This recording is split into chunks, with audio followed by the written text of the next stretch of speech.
In Genesis 6, we read that the Nephilim roamed the earth during the days of Noah. What these creatures were can only be gathered from Scripture. The name Nephilim means fallen ones, and Genesis 6 tells us they were the children of fallen angels who mated with the daughters of Adam. We are further told in Scripture that they were great in size, wicked, superhuman, abnormal beings, and their destruction was necessary for the preservation of the human race. Now this was the reason for Noah's flood. It was brought upon this world of the ungodly, as described in 2 Peter.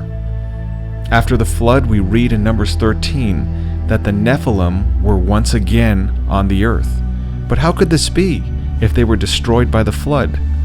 The answer is contained in Genesis 6 verse 4, where it clearly states the Nephilim were in the earth in those days, and also after that.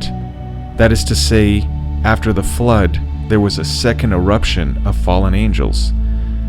This second eruption took place approximately 500 years after the days of Noah.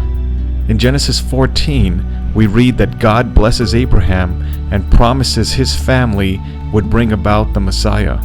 He then directs Abraham to move his family to Haran. But just as Abraham is traveling to settle the land, he learns that the Canaanite was already in the promised land. This was Satan's doing. His aim was to occupy the land promised to the family of the coming Messiah and attempt to disrupt God's divine plans. Among the wicked Canaanites lived this second eruption of Nephilim. They were also known by other names, such as Rephaim, Emim, Geber, and sons of Anak. In Numbers 13, Moses sent men to spy out the land, and the men came back and reported, "We saw the giants, and we were in our own sight as grasshoppers."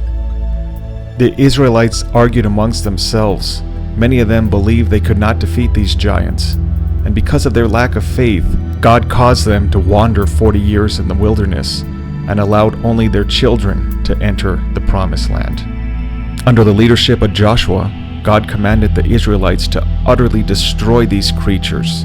Were the Israelites finally successful in destroying the Nephilim?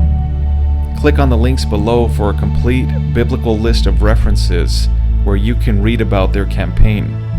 Please help us promote more biblical content by liking our video, giving it a thumbs up, and sharing the content.